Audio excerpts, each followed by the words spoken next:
जय माता दी। आप सभी को चैत्र नवरात्रि 2026 के ढेरों शुभकामनाएं। बात करेंगे कि अष्टमी कब है और नवमी तिथि नवरात्रि की कब रहेगी। अष्टमी नवमी के साथ जिन्होंने पहला व्रत किया है उन्हें अंतिम व्रत कब करना है, विसर्जन कब करना है, व्रत जो कर रहे हैं उसका पारण कब करना है। साथ ही जो भ्रम है दूर करेंगे कि अष्टमी और नवमी एक ही दिन करनी है क्या, तो उसके बारे में बताएंगे कि एक दिन है या अलग अलग है। कन्या पूजन आपको कब करना चाहिए, क्या शुभ मुहूर्त रहेगा। हवन यदि आप कर रहे हैं या करते हैं तो कब करना चाहिए, किस विधि से करना चाहिए, क्या शुभ मुहूर्त रहेगा। व्रत का पारण क्या अष्टमी या नवमी को ही किया जा सकता है क्या, या उसके बाद करना चाहिए।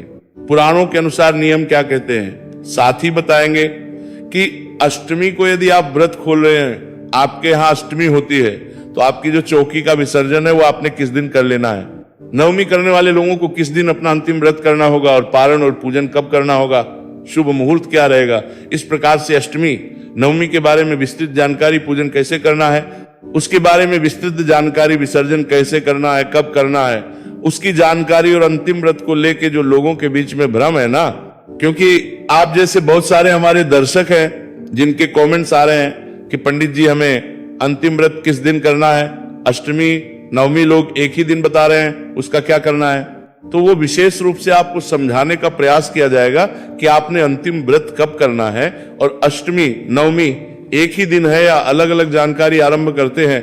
उससे पहले आपसे निवेदन है कि वीडियो यदि आपको थोड़ा सा भी उपयोगी लगे तो कृपया एक बार लाइक अवश्य कर दीजिएगा, क्योंकि आपका एक लाइक व्यक्तिगत रूप से मेरे लिए बहुत महत्वपूर्ण होता है। इससे मुझे ये आभास होता है कि मेरी मेहनत सफल हो रही है कि नहीं, मेरा काम आपको अच्छा लग रहा है या नहीं। तो एक बार लाइक अवश्य कर दीजिएगा। साथ ही अपने अनुष्ठान की सफलता के लिए, अपने व्रत की सफलता के लिए कमेंट बॉक्स में अवश्य लिखिएगा। जय माता दी माँ आप पर अवश्य प्रसन्न होंगे। आप देख रहे हैं प्राचीन मार्ग टीवी, ज्योतिष संस्थान का प्रतिष्ठित यूट्यूब चैनल प्राचीन मार्ग टीवी। धार्मिक आइए बात करते हैं अष्टमी नवमी के बारे में। दर्शकों, आप सभी के चैत्र नवरात्रि के अनुष्ठान चल रहे हैं। चैत्र नवरात्रि के अनुष्ठान बहुत से लोग 9 दिन तक हैं, जिसमें पूरे 9 दिन तक व्रत किया जाता है, चौकी स्थापित की जाती है, कलश स्थापित किया जाता है, खेचड़ी आदि बोई जाती है और अखंड ज्योति जलाई जाती है। ये 9 दिन का अनुष्ठान होता है, ये 10वें दिन पूर्ण होता है। साथ ही कुछ ऐसे भी भक्तगण हैं जो माता का व्रत करते हैं पहला और अंतिम, और कुछ करते हैं प्रथम 2 दिन और अंतिम 2 दिन। इस प्रकार से जोड़ा किया जाता है। तो भिन्न भिन्न प्रकार से हमारे समाज में लोग माता का पूजन करते हैं और नवरात्रि का ये उत्सव मनाते हैं। नवरात्रि की सबसे जो तिथियां होती हैं जिसका सबको इंतजार होता है वो होती है अष्टमी और नवमी। अष्टमी और नवमी इसलिए क्योंकि दुर्गाष्टमी जो अष्टमी तिथि होती है नवरात्रि की, उसको कहते हैं दुर्गाष्टमी। दुर्गा अष्टमी को अंतिम दिन की पूजा की जाती है और इस दिन कंजकें, कन्या पूजन किया जाता है, कंजकें बिठाई जाती हैं और कन्या पूजन के साथ ही नवरात्रि का यह पर्व पूर्ण होता है। वहीं समाज में एक ऐसा ही वर्ग भी है जो कि नवमी को पूजन करता है, वो 9 तक आराधना करता है देवी की, और नवमी के दिन कन्या पूजन किया जाता है, कंजक बैठाई जाती है और इस प्रकार से वो अपने अनुष्ठान को पूर्ण करते हैं। अब बहुत से लोग सवाल कर रहे हैं, पंडित जी क्या उचित है, अष्टमी को कन्या पूजन करना या नवमी को कन्या पूजन करना। देखिए, दोनों ही उचित है, दोनों ही शास्त्र अनुसार है। महानवमी चाहे महादुर्गा अष्टमी, दोनों पर जिस भी दिन आप करना चाहे कर सकते हैं। ये इस पर निर्भर करता है कि आपके यहाँ कब होता आया है। अगर आप अष्टमी होती आई है आप अष्टमी कीजिए, जिनके यहाँ नवमी होती आई है आप नवमी कीजिए। कन्या पूजन का जो विधान है शास्त्रों में वो अष्टमी को भी है और नवमी को भी है। तो ऐसा नहीं है कि अष्टमी को जो कन्या पूजन करते हैं वो कुछ अनुचित करते हैं या ये कहें कि इससे आपको पूर्ण फल प्राप्त नहीं होता, ऐसा नहीं है। अष्टमी को भी कन्या पूजन उतना ही शुभ और मंगलकारी है जितना कि नवमी को। अंतर जो है ना वो कन्या पूजन से उत्पन्न नहीं होता, अंतर उत्पन्न होता है विसर्जन से। अंतर उत्पन्न होता है कि आप 9 दिन का अनुष्ठान अगर है तो पूर्णता कब होगी, कन्या पूजन आप अष्टमी नवमी दोनों दिन कर सकते हैं। लेकिन यदि आपका नियम यह है कि आप 9 दिन का अनुष्ठान कर रहे हैं तो जो पूर्णता है ना वो 10वें दिन होगी।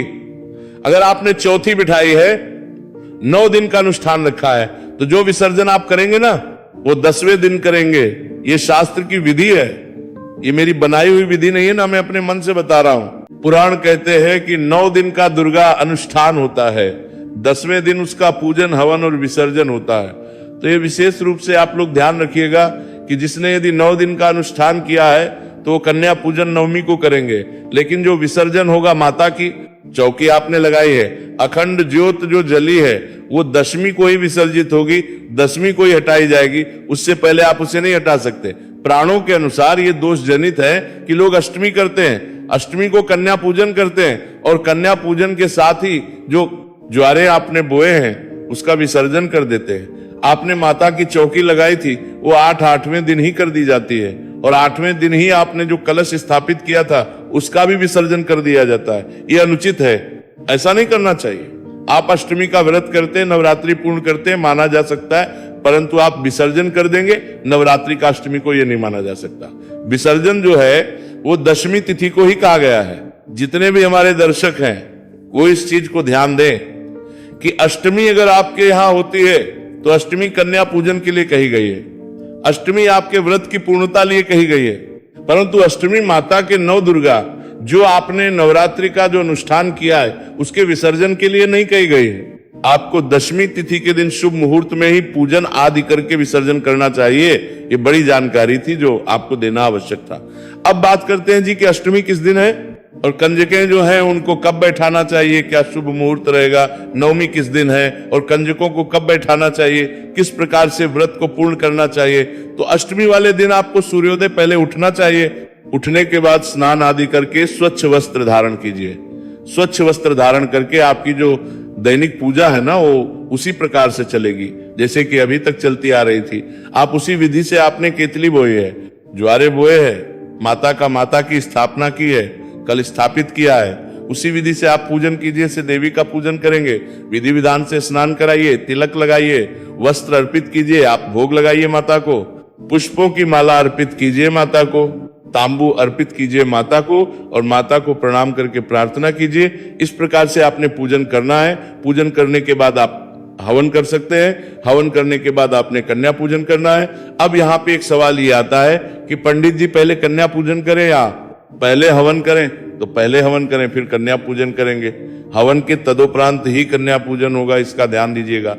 एक सवाल हमारे पास आपका ये भी है कि पंडित जी कन्याओं को क्या नहीं देना चाहिए, ये विशेष रूप बताएं और क्या देना शुभ रहता है।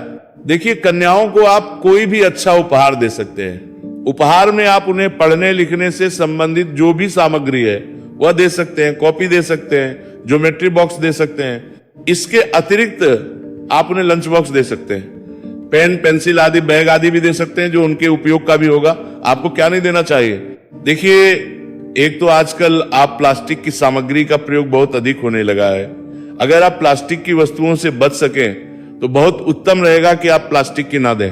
और जो विशेष रूप से मनाही है ना वो है नुकीली वस्तुएं, तीखी वस्तुएं या कांच से बनी हुई वस्तुएं। कांच की जो सामग्री है वह आपको नहीं देनी है। कन्याओं को काले वस्त्र आपको नहीं देने हैं। काले रंग की कोई भी सामग्री जो है वो आप कन्याओं को उस दिन नहीं देंगे। यदि आप कन्या पूजन में कपड़े आदि ला के दे रहे हैं तो वो भी काले रंग के, ब्लैक कलर के नहीं होने चाहिए। इसको बेहद ही अशुभ माना जाता है। काला रंग कन्या पूजन में सर्वोत्तम है, इसीलिए अगर संभव है तो आप लाल रंग के वस्त्र और लाल रंग की ही लेकर आए, उत्तम रहेगा। और अष्टमी के दिन कन्या पूजन करें। कन्या पूजन में जब कन्याएं आपके घर आ रही हैं तो सबसे पहले उनका भक्ति भाव से स्वागत करें, क्योंकि एक प्रकार से आपके यहाँ 9 दुर्गाएं आ रही हैं, 9 दुर्गा आपके घर पे पधारी हैं। 9 दुर्गाओं का स्वागत कीजिए, उनको बिठाइए। चौकी है तो चौकी पर बिठाइए, अन्यथा जो भी आपके यहाँ उपयुक्त आसन है उस पर बैठाइए। बैठा के उनका शुद्ध जल पैर धुलाइए, पद प्रक्षालन कीजिए, उनका प्रेम से पद प्रक्षालन कीजिए, अच्छे कपड़े से उनको पोंछिए। ये माता स्वयं आपके घर पर आज पधारी है। पैर धोने के बाद, पैरों को पोंछने के बाद उन्हें तिलक कीजिए। रौली कुमकुम आदि का तिलक करना है, अक्षत अवश्य लगाना है और मौली अवश्य बांधनी है। इसके बाद उन्हें आसन पे बिठाइए, प्रेम पूर्वक उन्हें हलवा, पूरी और छूले, काले चने जो होते हैं ना, छूले, ये प्रसाद के रूप में, भोग के रूप में प्रदान कीजिए, उनको खिलाइए। आज के समय में जो कन्याएं हैं वो नहीं खा पाती हैं, कई बार छोटी होती हैं कन्याएं तो इसलिए भी नहीं खा पाती हैं। जितना भी वो खा सके, अगर ना खा पाए उनका एक मुंह जूठा करा के ही बेशक बाकी जो है बचा हुआ सामग्री उसको आप पैक करके उन्हीं को दे दें। इसके बाद कंजकों को आप जो सामग्री लाए हैं उनके लिए उपहार स्वरूप जो भी भेंट लाए वो आप भेंट एक एक करके दे और उनसे पैर छूकर आशीर्वाद लें और उनको विदा करें। इस प्रकार से आप कन्या पूजन करेंगे। कन्या पूजन की जो सामग्री है ना, उसको भी पूजित करना आवश्यक है। वो क्या करते हैं कि सामग्री लाते हैं, रख देते हैं, कंजकों को भोजन कराते हैं और उनको ऐसे ही उठा के दे देते हैं। ये अनुचित व्यवस्था है, अनुचित व्यवहार है। उस सामग्री का सुबह के समय जब आप पूजन कर रहे हैं ना, उस समय उनको पूजना है। पूजना कैसे है कि उन्हें पहले जल से, गंगा जल युक्त जो जल है ना, उसे छींटे दीजिएगा। छींटे देने के बाद उन्हें तिलक कीजिएगा, अक्षत उस पर अर्पित कीजिएगा, थोड़े पुष्प ऊपर बिखरा दीजिएगा और हाथ जोड़कर माता को प्रणाम करके, हे मातेश्वरी, ये हम कन्याओं के लिए भेंट स्वरूप लाए हैं, इसे आप नवदुर्गा के रूप में स्वीकार करें और आशीर्वाद प्रदान करें। इस प्रकार से माता से प्रार्थना कीजिएगा। ये जो सामग्री है इसको पृथ्वी पर नहीं रखना है। इन जो 9 आइटम जो भी आप लाए हैं ना, इनको किसी थाल में सजाइएगा पूजा के समय पे और उसी में रखे रखिएगा। ये बाद आप ये दे दीजिएगा। तो इस प्रकार से आपने अष्टमी को पूजन करना है सुबह का, और कन्या पूजन करना है। आपके घर में यदि आपने चौकी लगा के रखी है तो उसको वैसे ही रहने दीजिएगा। आपने अगर आपके घर में कल से स्थापना की है तो उसको भी वैसे ही रहने दीजिएगा। याद रखिएगा कि जो लोग अष्टमी कर रहे हैं वो केवल कन्या पूजन करेंगे, विसर्जन नहीं होगा। और नियम तो यही रहेगा कि जब तक चौकी आपके घर में है आपको आदि का प्रयोग नहीं करना चाहिए। ये बात अलग है कि लोग अपनी सहूलियत के अनुसार, अपनी सुविधा के अनुसार चीजों को परिवर्तित कर लेते हैं। उनको लगता है कि अब हम अधिक दिनों तक लहसुन प्याज के बिना नहीं रह सकते, तो अष्टमी को ही सब प्रवाहित कर देते हैं और उसके बाद अष्टमी के शाम को ही वो अपने हिसाब से जो भी खाना होता है, जो अनुचित व्यवहार भी हो सकता है, तामसिक पदार्थों का प्रयोग भी होता है, उसमें आप लग जाते हैं। शास्त्र ये कहते हैं कि संयम बहुत आवश्यक है। पूजा का दूसरा नाम संयम है। यदि आपके जीवन में संयम नहीं है, ये जो पूजा है जो आप कर रहे हैं ये व्यर्थ है। दिखावे की पूजा करना बंद कीजिए, मन से विचार अच्छे रखिए और ये ना सोचिए कि आपके ऊपर किसी प्रकार की पाबंदी लगी है। आपका मन करता है स्वतः किसी चीज को त्यागने का तो त्यागिए। अगर मन नहीं करता है तो इस प्रकार की पूजा पाठ आपको नहीं करनी चाहिए। ऐसा नहीं कि आप दुखी होकर कोई पूजा पाठ कर रहे हैं, उसका कोई लाभ नहीं होता है। यदि किसी को इसकी बहुत जल्दी है कि जल्दी से ज्वारे आदि और जो चौकी आदि है इसका विसर्जन किया जाए जिससे कि हम अपने हिसाब से चीजों को खा सके, तो वह अनुचित व्यवहार है। इसके लिए आप माता की पूजा को पहले समाप्त नहीं कर सकते। नवमी तिथि की बात करें और किस दिन आपको कन्या पूजन करना है, अष्टमी, नवमी कब है, शुभ मुहूर्त कब है, इसके बारे में बताएं। उससे पहले जानते हैं आपका एक बहुत ही महत्वपूर्ण सवाल जो हमारे पास आ रहा है कि अंतिम जो व्रत होगा, क्योंकि बहुत से लोग हैं जो पहला व्रत करते हैं और अंतिम व्रत करते हैं, तो वो अंतिम व्रत हमें कब करना चाहिए, किस तिथि पर करना चाहिए। देखिए दर्शकों, ये आपके ऊपर निर्भर करता है कि अंतिम व्रत आप कैसे करेंगे।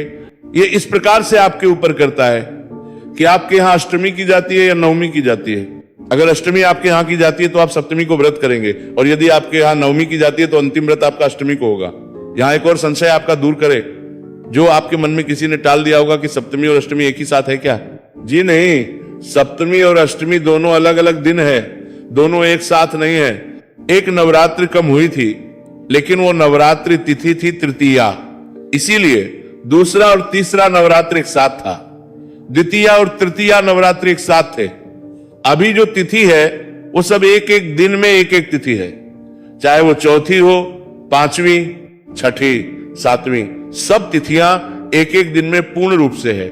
इसीलिए सप्तमी अष्टमी एक नहीं है और अंतिम व्रत नवमी करने वाले अष्टमी को करेंगे, और जो अष्टमी करते हैं वो अंतिम व्रत सप्तमी को करेंगे। इसी प्रकार से अब बात करते हैं कि जिनके यहाँ पे नवमी पूजी जाती है वो किस प्रकार से पूजन करेंगे। भगवान रामचंद्र का पूजन भी किया जाएगा क्या।